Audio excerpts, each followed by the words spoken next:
ಶಿವಲಿಂಗೇಗೌಡರು ಹೇಳಿರೋದೆಲ್ಲನೂ ಕೂಡ ಅದು ನಿಮ್ಮ ಪರಿಮಿತಿಯನ್ನ ಬಿಟ್ಟುಬಿಟ್ಟು ಹೊರಟೋಗ್ಬಿಟ್ಟಿದೆ ಆಚೆ ಕಡೆ. ಇಡೀ ಪ್ರಪಂಚಕ್ಕೆ ಹೊರಟೋಗ್ಬಿಟ್ಟಿದೆ. ಅವ್ರೇನ್ ಪದ ನಾನು ಉಪಯೋಗ ಮಾಡಲ್ಲ. ನಾನ್ಯಾಕೆ ಅಷ್ಟು ಹೀನ ಸ್ಥಿತಿಗೆ ನಾನು ಹೋಗೋ ತಯಾರಿಲ್ಲ. ಅವ್ರು ಹೇಳಿರೋದೆಲ್ಲ ಹೊರಟೋಗ್ಬಿಟ್ಟಿದೆ. ನೀವು ರೂಲಿಂಗ್ ಕೊಟ್ಟರು ಕೊಡ್ದಿದ್ರು ಏನು ಉಪಯೋಗ ಇಲ್ಲ ಅಂತ ಅನಿಸ್ತೈತೆ. ನಾನು ಅದು ಹಂಗೆ ಇರಲಿ, ಅದು ಹಂಗೆ ಇರಲಿ, ಏನ್ ನಮ್ಗೇನು ಬೇಜಾರಿಲ್ಲ, ಹಂಗೆ ಇರಲಿ. ವಾಪಸ್ ಯಾಕೆ ತೆಗಿತೀರ? ಆಗಿರೋದಾಗಿದೆ, ವಾಪಸ್ ಬೇಕಾಗಿಲ್ಲ, ಅದು ಹಂಗೆ ಇರಲಿ. ಯಾಕೆಂದ್ರೆ ನಾಳೆ ನಾವು ಅವ್ರಿಗೆ ಅನ್ಬೇಕಲ್ಲ, ಅವಾಗ ನೀವು ಹಂಗೆ ಕೂತಿರ್ಬೇಕು ಅನ್ನೋದು ಅಷ್ಟೇ. ಹಂಗೆ ತಾವು ನಗ್ತಾ ಇದ್ದೀರಾ, ಅದರಲ್ಲಿ ತೋರಿಸ್ತೀನಿ ಕೊಡಿ, ಮೊಬೈಲಲ್ಲಿ ನಾನು ತಾವು ನಗ್ತಾ ಇದ್ದೀರಾ. ಓಕೆ, ನಂದು ಯಾವ ಸ್ಮೈಲಿಂಗ್ ಅಲ್ಲ ಮಾರೆ, ನೀವು ನನಗೆ ಬೈದಾಗಲೂ ಕೂಡ ನಾನು ಸ್ಮೈಲಿಂಗ್. ಅಧ್ಯಕ್ಷರೇ ನೋಡಿ, ಈ ತರ ನೀವು ಸದನ ನಡೆಸೋದಾದ್ರೆ ಅದಕ್ಕೆ ಅರ್ಥನೇ ಇಲ್ಲ. ನಾವು ನಿಮ್ಗೆ ಬಹಳ ಕೋಪರೇಟ್ ಮಾಡಿದಿರಿ, ಎಲ್ಲ ವಿಧದಲ್ಲೂ ಕೋಪರೇಟ್ ಮಾಡಿದಿರಿ. ನೀವು ಬೆಳಗ್ಗೆಯಿಂದ ನಡ್ಕೊಳೋ ಇದು ನೋಡಿದ್ರೆ ನನಗೆ ಬೇಜಾರಾಗಿದೆ. ನಾವು ರಾತ್ರಿ ಎಲ್ಲ ಧರಣಿ ಇದ್ದೀರಿ. ನಿಮಗೂ ಗೊತ್ತಿದೆ ಧರಣಿ ನೀವು ಮಾಡಿದ್ರೆ ಏನ್ ಸಮಸ್ಯೆ ಅಂತ. ಬೆಳಗ್ಗೆ ನಾನು 7 ಗಂಟೆಗೆ ನಾನು ತಿಂಡಿ ಮಾಡಿದ್ದೀನಿ. ನೀವು ಮುಂದಕ್ಕೆ ಹಾಕೊಂಡು ಹೋಗ್ತಾ ಇದ್ರೆ ನೀವು 2 ಗಂಟೆ ಆದ್ಮೇಲೆ ನಾವು ಕೇಳ್ತಾನೆ ಇದ್ದೀರಿ, 2:15 ಕೇಳ್ತಾನೆ ಇದ್ದೀರಿ.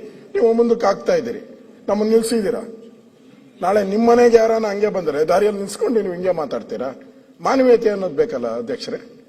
ಇರ್ಬೋದು, ಚೇರಲ್ಲಿ ನೀವು ಎತ್ತರ ಸ್ಥಾನದಲ್ಲಿ ಇರ್ಬೋದು, ಅದೇನು ಪರ್ಮನೆಂಟ್ ಅಲ್ಲ, ಯಾರಿಗೂ, ನಮಗೂ ಅಲ್ಲ ನಿಮಗೂ ಪರ್ಮನೆಂಟ್ ಅಲ್ಲ. ಇರ್ಬೋದು, ಅವರ ಸರ್ಕಾರದ ಒತ್ತಡ ಇರ್ಬೋದು, ಆದ್ರೆ ನಿಮ್ ನಡವಳಿಕೆ ಬಿಡಿ. ರಾಜಕೀಯದ ಪೈಪೋಟಿಗಳು ನಡೀತಾನೆ ಇರ್ತೈತೆ. ಅವರು ಮಾಡ್ತಾರೆ ರಾಜಕೀಯ, ನಾವು ಬಂದಿರೋದು ರಾಜಕೀಯ ಮಾಡಕ್ಕೆ, ಯಾರು ಸನ್ಯಾಸಿಗಳೇ ಆದ್ರೆ ನೀವು ಮಾನವೀಯತೆ ಬೇಕಲ್ಲ. ನೀವೆಲ್ಲಿ ಬಿಟ್ರಿ? ನಾವು 7 ಗಂಟೆಗೆ ನಾನು ತಿಂಡಿ ಮಾಡಿ ಬಂದಿದ್ದೀನಿ. ನಿನ್ನೆ ಎಷ್ಟು ಗಂಟೆಗೆ ಹೋದ್ರಿ? ಅಲ್ಲ, ನಿನ್ನೆ ಎಷ್ಟು ಗಂಟೆ ಊಟಕ್ಕೆ ಬಿಟ್ಟೋದು? ಯಾರು? ನಿನ್ನೆ ನೆನ್ನೆ ನಾನು ಬಿಟ್ಟಿರೋದನ್ನ ನಾನು ಕೇಳ್ತಾ ಇಲ್ಲ. 3 ಗಂಟೆಗೆ ಬಿಟ್ಟಿದ್ದೀರಿ. ನಾನು ನೆನ್ನೆನೇ ಹೇಳಿದ್ದೀನಿ, ನನ್ನ ಮೈಗೆ ಹುಷಾರಿಲ್ಲ, ಜ್ವರ ಇದೆ, ನನಗೆ ಥ್ರೋಟ್ ಇನ್ಫೆಕ್ಷನ್ ಇದೆ, ಕಣ್ಣುಗಳು ಆಂಟಿಬಯೋಟಿಕ್ ತಗೊಂಡು ಬರ್ತಾ ಇದ್ದೀನಿ 3 ಡೇಸ್ ಇಂದ. ನೀವೇ ಡ್ರಾಪ್ಸ್ ಕೊಟ್ಟಿದ್ದೀರ. ನಾವು ಅದಕ್ಕೆ ಇಷ್ಟೆಲ್ಲ ಇದ್ರೂ ಕೂಡ ನಾನು ಸದನಕ್ಕೆ ಬಂದು ಕೂತ್ಕೊಂಡು ನಾನು ಮಾತಾಡ್ತಾ ಇದ್ದೀನಿ, ಭಾಗವಹಿಸ್ತಾ ಇದ್ದೀನಿ, ಇಲ್ಲೇ ಕೂತಿದ್ದೀನಿ. ಇಷ್ಟಾದರೂ ಕೂಡ ನೀವು ಯಾರ್ದೋ ಮಾತಿಗೆ ಬೆಲೆ ಕೊಟ್ಟು ನೀವು ಈ ತರ ನೀವು ನಡ್ಸ್ಕೊಂಡ್ರೆ ಇದೇನು ನನಗನ್ಸ್ತತೆ ಇದು ಒಳ್ಳೆ ಪರಂಪರೆ ಅಲ್ಲ. ಮಾಡಿ ಇವಾಗ ಸದನನ ನಮ್ಮನ್ನ ಇಲ್ಲೇ 4 ದಿನ ಅಲ್ಲ 5 ದಿನ ಸಿನಾರು ಪ್ರಿಯಾಂಕಾ ಬಂದಿದ್ರು, ಏನಣ್ಣ ಮುಗ್ಸೋಣ ಅಂತ. ಬೇಡಪ್ಪ, ನೀನು ಯಂಗ್ಸ್ಟರ್ ಇದೆಯಾ, ನೀನು ನಾಳೆ ಬೆಳಗ್ಗೆ 11 ಗಂಟೆಗೆ ಶುರು ಮಾಡು, ನಾವು ಫ್ರೆಶ್ ಆಗಿರ್ತೀರಿ. ಅಣ್ಣ ನೀವು ಇಲ್ಲೇ ಇರ್ಬೇಕಲ್ಲ ಅಂದ್ರು.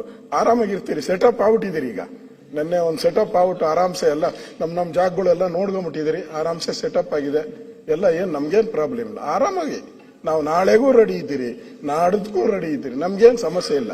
ನೀವೇನೋ ಟಾರ್ಚರ್ ಕೊಡ್ಬೇಕು ನಮ್ಗೆ ಅಂತ ತಿಳ್ಕೊಂಡ್ರೆ ಅದಕ್ಕೆ ಆ ಭ್ರಮೆಗೆ ನಾವಿಲ್ಲ. ಅದಕ್ಕೆ ಅಧ್ಯಕ್ಷರೇ, ನೀವು ಅದನ್ನೇನ್ ತೆಗಿಸ್ಬೇಡಿ, ನಿಮ್ ಡ್ಯೂಟಿ ಏನೈತೆ ಮಾಡ್ಕೊಳ್ಳಿ, ನೀವು ಆರಾಮ್ಸೆ ನಗ್ನಗ್ತಾನೆ ಇರಿ. ನೀವು ಈ ಏನು ಪದ ಉಪಯೋಗ ಮಾಡಿದಾರಲ್ಲ, ಒಂದು ಆ ಪದ ಉಪಯೋಗ ಮಾಡಿರೋದು, ಇನ್ನೊಂದು ಆ ಅಮ್ಮ ಬಹಳ ನಮಗೂ ಬೇಕಾದವ್ರು. ನೆನ್ನೆ ಡಾಕ್ಟರೇಟ್ಗೆ ಅಭಿನಂದನೆ ಸಲ್ಲಿಸ್ತೆ. ನಾನು ಪಕ್ಷಾತೀತವಾಗಿ ನಾನು ಅಭಿನಂದನೆ ಸಲ್ಲಿಸಿ ಅವ್ರೇನ್ ಮಾತಾಡಿರೋ ಅದಕ್ಕಿಂತ ಜಾಸ್ತಿ ಮಾತಾಡಿದೆ ಆ ಹೆಣ್ಮಗಳ ಬಗ್ಗೆ. ನೀವು ಅದೇ ಹೆಣ್ಣಿನ ಒಬ್ಬ ಮನೆಯಲ್ಲಿ ಅವರ ಹೆಂಡತಿ ಬಗ್ಗೆ ನೀವು ಮಾತಾಡ್ತೀರಾ ಅಂದ್ರೆ, ಕಲೆಕ್ಷನ್ ಮಾಡಗಮ್ಮ ಅಂತ ಅವ್ರ ಹೆಂಡತಿಗೆ ಮಾತಾಡ್ತೀರಾ ಅಂದ್ರೆ, ಇದು ನಾವು ಸದನದಲ್ಲಿ ಯಾಕಿರ್ಬೇಕು? ಇಂಥ ಸದನದಲ್ಲಿ ಮಾತಾಡ್ಲಿ. ನನ್ಗೂ ಅವ್ರಿಗೂ ದ್ವೇಷ ಇದೆ, ಬೇಕಾದಷ್ಟು ಜಗಳ ಆಗಿದೆ, ಆಡೋಣ ನಾವು ಬೇಕಾದ್ರೆ.